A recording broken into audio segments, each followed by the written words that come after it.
नमस्कार, मनी गुरु की इस खास पेशकश में आप सभी का स्वागत है। मैं हूं स्वाति रायना।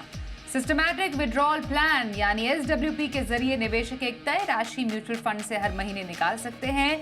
यानी ये म्यूचुअल फंड की वो स्कीम है जो आपको मंथली इनकम जनरेट करने का मौका देती है, या फिर आप अपने हिसाब से इससे पैसे निकाल सकते हैं। तो आज हम बताएंगे क्या होता है एसडब्ल्यूपी, कैसे होते हैं आपके रिटायरमेंट प्लानिंग में मददगार, और कितनी राशि आप निकालें अपने एसडब्ल्यूपी प्लान से। और इसी पर बातचीत करने के लिए दो खास एक्सपर्ट्स आज हमारे साथ हैं। कंप्लीट सर्कल वेल्थ के CEO Kshitij Mahajan, certified financial planner Poonam Rungta से करने वाले हैं खास चर्चा। क्षितिज और पूनम दोनों का बहुत स्वागत है मनी गुरु में। आज एसडब्ल्यूपी काफ़ी इंटरेस्टिंग ये एक प्रोडक्ट है और इस पर हम काफ़ी बार चर्चा भी कर चुके हैं, लेकिन फिर भी काफ़ी क्वेरीज हमें सिस्टमैटिक विड्रॉल प्लान को लेकर आती रहती हैं। और कई बार लोग सही तरीका नहीं समझ पाते कि एसडब्ल्यूपी करने का सही तरीका क्या है। पहले एसडब्ल्यूपी थोड़ा समझ ले क्षितिज। एसआईपी हम जानते हैं सिस्टमैटिक इन्वेस्टमेंट प्लान है। एसडब्ल्यूपी सिस्टमैटिक विड्रॉल प्लान कितना कारगर ये टूल है एक रेगुलर इनकम जनरेट करने के लिए? स्वाति, आई थिंक मैं बोलूँ अगर म्यूचुअल फंड में एक सबसे अच्छा जो डिस्कवरी इनिशियल हुआ था वो एसआईपी का था। और अगर उसका बेस्ट यूसेज डिस्कवरी जो है, एक तो इन्वेस्टमेंट डिस्कवरी सिर्फ है, तो यूसेज डिस्कवरी जो है म्यूचुअल फंड का वो एसडब्ल्यूपी है, सिस्टमैटिक विड्रॉल प्लान है। एक टूल है जिससे आप म्यूचुअल फंड से डिपेंडिंग ऑन कितने इंटरवल्स में आप इनकम निकालना चाहते हैं, अपना पैसा निकालना चाहते हैं, आप निकाल सकते हैं। और जब जितना अमाउंट निकालना चाहते हैं वो निकाल सकते हैं, उस अमाउंट को आप घटा और बढ़ा सकते हैं। एट द सेम टाइम आप इंटरवल फिक्स डेट फिक्स कर सकते हैं। So it's a very beautiful tool. एक तरह से आप अपने म्यूचुअल फंड से इसको समझिए एक मंथली इनकम ले रहे हैं जब भी आपको जरूरत है, या पेंशन ले रहे हैं। क्योंकि अब आज का इकोसिस्टम है, सोशल सिक्योरिटी सिस्टम नेट तो है नहीं है इस कंट्री में। तो आपके पास ये सिस्टमैटिक विड्रॉल प्लान उसको कॉम्पनसेट करता है, कैसे अपना सोशल सिक्योरिटी नेट बनाए, और कैसे जो आपने इन्वेस्ट किया हुआ है म्यूचुअल फंड में over a period of time, और जब आपको पैसों की जरूरत है, एंड आई एम श्योर जब आपको लमसम चाहिए आप लमसम निकालेंगे, पर अगर आपको एक मंथली इनकम की जरूरत है तो कैसे एक अच्छे इनकम जनरेट करने वाले टूल से आप एक मंथली बेसिस पे पैसे निकाल सकते हैं, एक स्पेसिफिक डेट को देके। इसको बढ़ा और कम भी कर सकते हैं, इसे बंद भी कर सकते हैं। So I think it's a very beautiful tool. तो सिस्टमैटिक विड्रॉल प्लान बहुत ही बेहतरीन टूल है एक तरीके से इनकम जनरेट करने का। सुनने में तो बहुत ही इंटरेस्टिंग और अट्रैक्टिव लग रहा है पूनम ये, लेकिन क्या एसडब्ल्यूपी हर किसी के लिए है? अगर आपका फंड आपको हर महीने एक तरीके से रेगुलर इनकम जनरेट करके दे सकता है तो हर कोई इसकी तरफ आकर्षित होना चाहिए। लेकिन ये टूल इस्तेमाल करना कैसे इन्वेस्टर्स को चाहिए? स्वाति, सबसे पहले तो समझ लें कि एसडब्ल्यूपी का एक्चुअल जो पैरामीटर्स है, क्षितिज जी ने बहुत अच्छे से बता दिया कि किस तरीके से एसडब्ल्यूपी वर्क करता है। पर इसके जो जैसे आपने पूछा कि किसको लेना चाहिए और किस तरह इसको यूज करना चाहिए, तो ये एक वो सोने की मुर्गी, अंडा देने वाली मुर्गी है समझ लीजिए एसडब्ल्यूपी, कि वो हमेशा अंडा देती रहेगी हर महीने या साल दर साल, जैसे आपको चाहिए, प्रोवाइडेड आप उस मुर्गी को संभाल के रखेंगे। यानी आप लॉन्ग टर्म स्टे इन्वेस्टेड रहेंगे और उसका ध्यान रखेंगे कि उसमें से कितना रकम निकालना है हमें। यूं नहीं कि मुर्गी एक अंडा रोज दे रही तो आप उसमें से दो निकाले तो वो मुर्गी बचेगी नहीं। तो exactly in the same way, अगर आपने एक कैलकुलेटेड तरीके से विड्रॉल नहीं किया तो आपका कॉर्पस खत्म हो जाएगा। So, in our practice also, so many times we see people asking कि अरे मैं 50 लाख रुपए निवेश कर देता हूँ और हर महीने मुझे आप 50,000 रुपया दे दीजिए। अब अगर आप ऐसा की सोचेंगे तो आपका कॉर्पस बहुत जल्दी डिप्लीट हो जाएगा। So basically it's a withdrawal plan. आपका जो कॉर्पस आप वहां रखते हैं उसमें से ही पैसे आपको विड्रॉ करके दिए जाते हैं। उसमें हो सकता है कभी प्रॉफिट्स विड्रॉ हो रही है और कभी कैपिटल में से भी विड्रॉ होता है जब मार्केट्स अच्छे नहीं परफॉर्म कर सकते या इन अ शॉर्ट रन। तो जो एसडब्ल्यूपी का परसेंटेज विड्रॉल अमाउंट है वो कैलकुलेटेड होना चाहिए, नॉट मोर देन 6 और 7%। अगर इसको आप एक कैलकुलेशन के तौर में समझे तो मान लीजिए आप 50 लाख रुपए 7% से विड्रॉ करने की सोचते हैं, तो करीब 30,000 रुपए की जो मंथली एसडब्ल्यूपी करेंगे तो 15 साल में और रिटर्न्स आप जो आपका जो कॉर्पस है उस पर 8% अगर पकड़ के चलते हैं, because at the time of retirement you want your capital to be safe, तो आप बहुत ज्यादा रिस्क नहीं उठाएंगे। तो तो आपको 15 साल के बाद 50 लाख में से आप 30,000 विड्रॉ भी करते रहेंगे, और साथ ही आपका कैपिटल है जो 50 लाख आपने डिप्लॉय किया था वो बढ़ के 60 लाख हो जाएगा। So that's the beauty when जब आप एक कैलकुलेटेड परसेंटेज अमाउंट लेते हैं। पर आप एक रैंडमली चले कि मुझे 50 लाख में से 50,000 महीने दर महीने निकालने हैं, तो 8% रिटर्न से तो आपके 13 साल 14 साल में वो सारे पैसे साफ हो जाएंगे। You will be left with no capital. तो हमें ये कैलकुलेटेड तरीके से विड्रॉल्स करने हैं, हमारी रिक्वायरमेंट देखनी है, और साथ ही जब हम एसडब्ल्यूपी का जरिया करते हैं तो हमारे दो इंटेंशन होते हैं। एक तो होता है कि हमें रेगुलर इनकम आती रहे, और दूसरा हमारा कैपिटल भी ग्रो हो, ताकि इन फ्यूचर हम इन्फ्लेशन को हैंडल कर सके, फैक्टर इन कर सकें, और हमारे खर्चे जो इन्फ्लेशन की वजह से बढ़ेंगे वो हम उसमें से जनरेट कर पाए। तो अपना पैसा जो है एसडब्ल्यूपी में पार्क किया हुआ वो बढ़ना भी चाहिए, और साथ ही हमें विड्रॉल्स विद इन्फ्लेशन, तो इन्फ्लेशन एडजस्टेड रिटर्न से कैलकुलेट करते हुए 6 या 7% का विड्रॉल अमाउंट नक्की करना चाहिए तब, and for a long term more than 15 years, then only SWP plan works for. Absolutely. सही बोला आपने पूनम कि है तो ये बहुत अच्छा जरिया पैसे विड्रॉ करने का या रेगुलर इनकम का, लेकिन ऐसा थोड़ी कि ऐसा कुआं है कि आप पैसे निकालते चले जा रहे हो, कभी खत्म नहीं होगा। तो आपका कैपिटल इरोड ना हो तो आप 5 से 6% कम से कम सालाना इससे पैसे नहीं निकाले। ये एक लिमिट आप अपने लिए सेट करें, बहुत इंपॉर्टेंट है। पर कैसे फंड से? मुझे क्षितिज एक बात बताइए, एक कोई निवेशक आज से एसडब्ल्यूपी शुरू करना चाहते हैं, तो उनका तरीका एसडब्ल्यूपी शुरू करने का होना क्या चाहिए? कैसे फंड से? अब मानिए कंजर्वेटिव निवेशक है तो उनके जो फंड की चॉइस होगी थोड़ी कंजर्वेटिव होगी, या फिर एक अग्रेसिव इन्वेस्टर एक इक्विटी एग्रेसिव फंड की तरफ जाएंगे। तो एसडब्ल्यूपी करने का कोई एक सेट फॉर्मूला है when it comes to selection of funds? और एसडब्ल्यूपी शुरू मतलब पैसे उस फंड में पार्क करने के कितने टाइम के बाद पैसे निकालने चाहिए? स्वाति, मैं पहले दूसरे प्रश्न का उत्तर देना चाहूंगा। जिसमें आपने बोला कि कितने टाइम के बाद करना चाहिए। आप जब भी जितना आप लेट शुरू करेंगे उतना आपका कॉपस बढ़ेगा, और उतना चांसेस कि आप उस पैसे को एवर एवर लास्टिंग यूज कर पाएंगे। बिकॉज होता क्या है कि आपने आज पैसा डालना शुरू करा, सिप के थ्रू लमसम के थ्रू डालना शुरू कर रहा, आज ही विड्रॉ करना शुरू कर गया, तो उसको मार्क टू मार्केट का जो बेनिफिट मिलना है ओवर 5-6 ईयर्स, मान लीजिए अगर वो 12% में कंपाउंड हो रहा है तो 6 साल में वो पैसा डबल हो रहा है, वो मिलेगा नहीं, और आप उसको पहले ही यूज करना शुरू करेंगे। तो जितना आप लेट शुरू करें अपना विड्रॉल उतना अच्छा। मान लीजिए आज कोई अर्ली 40s में है या मिड 30s में है या फिर अर्ली 20s में है, वो अपने रिटायरमेंट प्लान के हिसाब से पहले कॉपस इकट्ठा करें, और जब उनको लगे कि हाँ वो अब अपनी लाइफ एंजॉय करना चाहते हैं और उनकी इन्वेस्टमेंट्स पर्याप्त है जिसके थ्रू वो अपने एक्सपेंसेस मीट कर सकते हैं, तब एसडब्ल्यूपी शुरू करें। अब कैटेगरी ऑफ फंड्स की जो हम बात करते हैं, कोई कॉन्जर्वेटिव इन्वेस्टर है या फिर किसी का पोर्टफोलियो ऐसा जिसमें कॉन्जर्वेटिव जैसे हाइब्रिड और in terms of aggressive portfolios हैं आपके, कोई ऐसा पोर्टफोलियो है, तो कॉन्जर्वेटिव इन्वेस्टर वाले केस में अगर नॉर्मली फिक्स इनकम फंड्स हैं या फिर इक्विटी सेविंग फंड्स हैं या at the max balance advantage funds अगर आप फंड्स ले रखे हैं आपने, तो ये एक पोर्टफोलियो कॉन्जर्वेटिव इन्वेस्टर का होना चाहिए। वहाँ पे आप ऑन एन एवरेज 5 to 6%, जैसे पूनम मैम ने बताया, वैसे आप 5 to 6% का ऑन अ कंजर्वेटिव साइड 5% से ज़्यादा का विड्रॉल मत रखें, बिकॉज आपके पोर्टफोलियो का ओवरऑल रिटर्न जो है वो 9 to 10% होगा, तो 5% के हिसाब से विड्रॉल मत रखें। अगर आपका जिसका मॉडरेट रिस्क प्रोफाइल है और उसका पोर्टफोलियो है, वहाँ पे आप balance advantage fund, balance fund, arbitrage fund और साथ में at max large cap fund रख सकते हैं। वहाँ पे आप 6% तक का विड्रॉल ले सकते हैं अपने एसडब्ल्यूपी में से, क्योंकि इस तरह का एक मिक्स पोर्टफोलियो आपको 10 से 11% रिटर्न, अगर लेट्स से अगर मार्केट्स जो पास में रहा है उस हिसाब से दे, तो 10 से 11% का रिटर्न आप एक्सपेक्ट कर सकते हैं।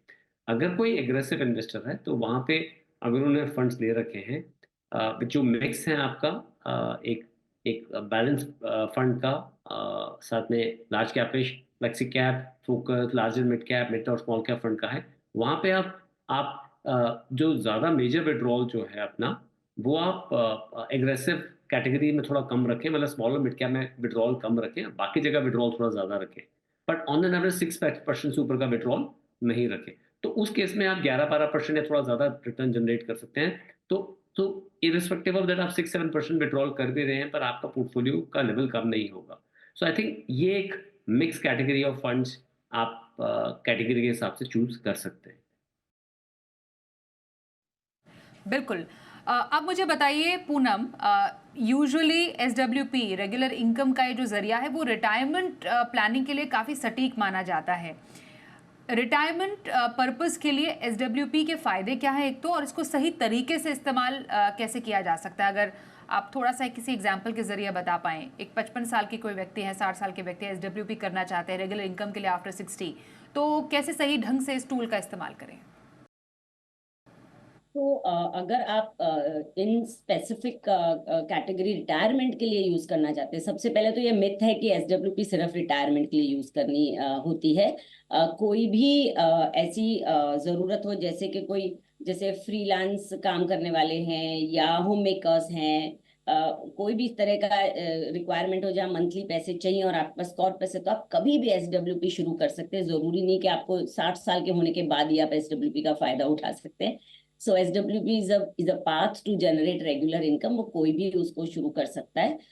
अब स्पेसिफिकली अगर रिटायरमेंट की बात करें स्वाति, तो retirement is a goal which is farthest, सबसे दूर है वो एक इंडिविजुअल की फाइनेंशियल जर्नी में। तो आप रिटायरमेंट होने के पहले एक्यूमुलेशन करते हैं, यानी आपका जो निवेश है, जैसे हम हमेशा बात करते हैं कि आप एसआईपी के जरिए आप कॉर्पस इकट्ठा करिए फॉर रिटायरमेंट। तो आप कैलकुलेट करते हैं पहले at the start of your journey of your career कि आपको रिटायरमेंट के लिए अंदाजन कितने पैसे चाहिए होंगे। तो हम उल्टी गिनती करके एसआईपी करते हैं एग्रेसिव फंड्स, क्योंकि वो सबसे दूर है हमारा गोल। तो हम उससे एक्सपेक्ट करते हैं कि 12 से 15% का रिटर्न जनरेट हो जाए विद एग्रेसिव इन्वेस्टमेंट्स। पर जहां रिटायरमेंट आता है, हमारा एक्यूमुलेशन फेज खत्म होकर हम डिस्ट्रीब्यूशन फेज में आते हैं, कि जहां हमारा इकट्ठा करा हुआ कॉर्पस आपको अब महीने दर महीने आपको इनकम जनरेट करके देगा। तो उस फेज में ना स्वाति, जो भी अग्रेसिव इन्वेस्टमेंट्स हैं उन्हें सबसे पहले कंसोलिडेट करके, जैसे अभी क्षितिज जी ने बहुत अच्छे से समझा है किस तरह के फंड्स होने चाहिए, तो आपको अपने फंड्स की इन्वेस्टमेंट स्टाइल बदलनी होगी। अपने को थोड़ा डिफेंसिव पोर्टफोलियो डिजाइन करना होगा। उसमें हाइब्रिड हो सकता है, हाइब्रिड कैटेगरी में अग्रेसिव हाइब्रिड हो सकता है, बैलेंस एडवांटेज हो सकते हैं, कुछ लार्ज कैप्स हो सकते हैं, और आपका रिटायरमेंट बहुत ज्यादा दूर है तो आप कुछ मिड कैप्स भी उसमें शामिल कर सकते हैं। तो इस तरह आपको सबसे पहले पोर्टफोलियो की डिजाइन बदलनी होगी। उसके बाद में ये देखना होगा कि मैं कितने साल हम रुक सकते हैं एसडब्ल्यूपी मैंडेट लगाने के लिए। जैसे हमने अभी बात की, सर ने बताया कि जितना दूर आप ले जा सकें उस एसडब्ल्यूपी मैंडेट को, यानी 1 साल, 2 साल, 3 साल, जितना दूर से शुरू करेंगे उतना ज्यादा आपका पैसा टिकेगा। तो आपको स्टार्टिंग के 2 या 3 साल के लिए जो पैसा आपको मंथली जरूरत है, मंथली एक्सपेंसेस के लिए, उसे आप या तो लिक्विड फंड में पार्क कर दें, या फिर आप उसे किसी और तरीके से पार्क करके कोशिश करके एसडब्ल्यूपी 2 या 3 साल बाद शुरू करें। तो ये 2-3 चीजें ध्यान रखेंगे तो अपना जो भी कॉर्पस है वो लंबा समय भी चलेगा, और आप देखेंगे कि बाद में जो कैपिटल बचता है in spite of regular intervals, और साथ ही कैलकुलेशन बहुत एक्यूरेटली करनी है कि हमें कितना पैसा मंथली चाहिए with respect to real rate, क्योंकि अब जो हमने पोर्टफोलियो बनाया है वो अग्रेसिव नहीं है, तो रिटर्न्स थोड़े कॉम्प्रोमाइज होंगे। अगर 10 या 12% रिटर्न पोर्टफोलियो दे रहा है और साथ में हमें इन्फ्लेशन एडजस्ट करना है, तो रियल रेट की रिटर्न समझ के हमें वो जो विड्रॉल्स है उसे प्लान करने होंगे। तो बहुत सारे कैलकुलेशन करने होंगे Swati, it's not that simple. आप किसी प्रोफेशनल के साथ बैठ के इन बारीकियों को समझें और फिर एक कैलकुलेटेड रिस्क लेते हुए पोर्टफोलियो को डिजाइन करें, तभी आपका रिटायरमेंट बहुत ही स्मार्ट तरीके से, बहुत स्मूथली प्लान हो पाएगा। तो रिटायरमेंट के लिए कैसे एसडब्ल्यूपी मददगार, ये हमने समझा। एक ब्रेक के लिए रुकेंगे, ब्रेक के बाद एसडब्ल्यूपी के लिए कौन से फंड्स का आप इस्तेमाल कर सकते हैं, इस पर भी रहेगी चर्चा। बने रहिए हमारे साथ।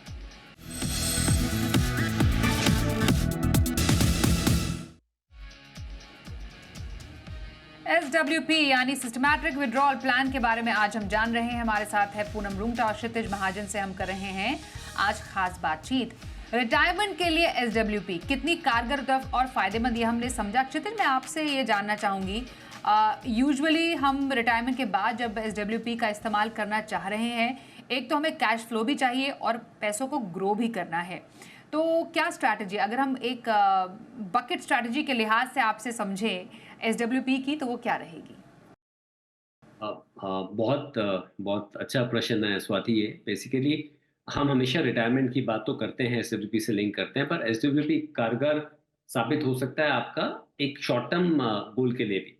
इसको हम टू बकेट स्ट्रैटेजी भी कोड कर सकते हैं, जहाँ पे हम 2-3 साल के लिए कुछ फंड्स ले सकते हैं कि हमें 2-3 साल के बाद कुछ मंथली कैश फ्लो चाहिए। अब वो कैश फ्लो किसी भी कारणवश से हो सकता है। मान लीजिए आप सबैटिकल लेना चाहते हैं, 3 साल के बाद ब्रेक लेना चाहते हैं, कुछ प्लानिंग करना चाहते हैं जहाँ पे आपको एक मंथली कैश फ्लो की ज़रूरत है, तो उसके लिए भी एक एसडब्ल्यूपी बहुत कारगर है। तो उसमें एक बकेट में आप बहुत कंजर्वेटिव अप्रोच के फंड्स बनाएं, जहाँ आप अल्ट्रा शॉर्ट टर्म फंड हो गया, आर्बिट्राज फंड हो गया, या मनी मार्केट फंड हो गया, ऐसे फंड्स आपने बना लिए।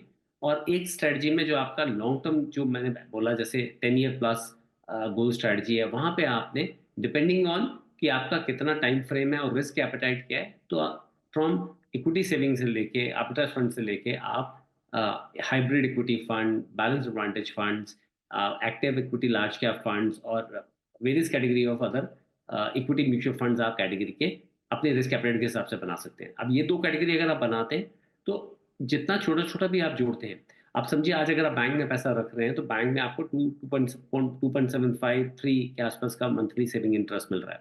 पर यहीं पे अगर आप नॉर्मल एक लिक्विड फंड में रख रहे हैं, आज जो इंटरेस्ट रेट्स के हिसाब से मैं बता रहा हूँ, इस समय 5 से 5.5% प्लस की ब्रैकेट में आपको रिटर्न मिल रहा है। वॉलेटाइल मार्केट है, तो आर्बिट्रेज में थोड़ा बेटर बन रहा है। तो थोड़ा सा स्मार्टली ट्वीक करके अगर आप अपना पैसा यूज करेंगे, आई थिंक पूनम जी ने बहुत अच्छा पॉइंट रेज करा है कि that it's not that easy but it's not that difficult. मतलब आपका ये हार्ड एंड मनी है, थोड़ा समय दीजिए इसको भी। एक आधा सीरीज कम भी देखी जाएगी, नेटफ्लिक्स पे वो चलेगा, बट अगर आप इसको थोड़ा फोकस करेंगे, वो कोटक ऐड आता था ना स्वाति, आपको याद हो 50% मोर, जब वो 6% देते थे सेविंग में। आज ये 2.5% के ऊपर अगर आपको 5-5.5% लिक्विड फंड दे सकता है, या 6% प्लस आर्बिट्राज फंड दे सकता है, तो वो 100% मोर है।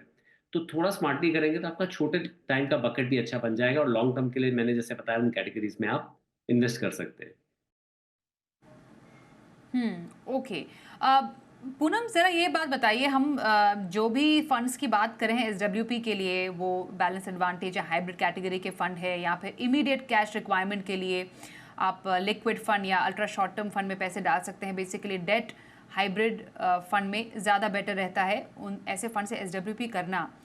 क्या एसडब्ल्यूपी पैसिव फंड से भी की जा सकती है? तो प्रियंका आजकल, सॉरी स्वाति, आजकल ऑल कैटेगरीज ऑफ फंड्स में पैसिव इन्वेस्टमेंट आ गया है। जैसे आपको लार्ज कैप में इन्वेस्ट करना है तो भी आप पैसिव कैटेगरी से कर सकते हो, like you can just choose a Nifty 50, तो आप पैसिव हो गया आपका, क्योंककि वहाँ फंड मैनेजर का रोल नहीं है, आप मिरर कर रहे हो इंडेक्स को, so that is also passive.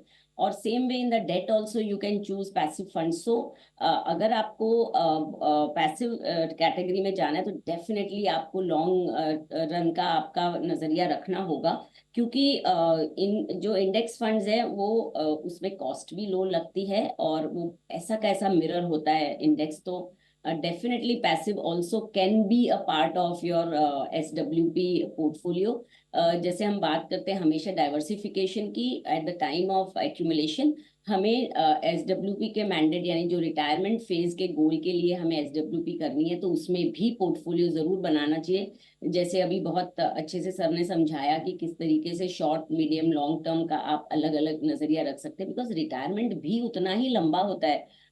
Swati, 60 साल से हम शुरू करते हैं रिटायरमेंट का जो नीड्स है जो शुरू होती है, तो आजकल the age is like minimum age is 85। आप 25 साल की बात कर रहे हो, तो 25 साल में बहुत सारे कुछ ऐसे मौके भी आएंगे जहां पे मार्केट्स वोलेटाइल भी होंगे, और जियोपॉलिटिकल चीजें भी होंगी, पोर्टफोलियो आपका डाउन भी जा सकता है। इसलिए उसमें भी आपको हर तरीके की कैटेगरी के फंड्स, आप एक्टिव फंड्स भी रखें और पैसिव भी रखें, डेफिनेटली रख सकते हैं।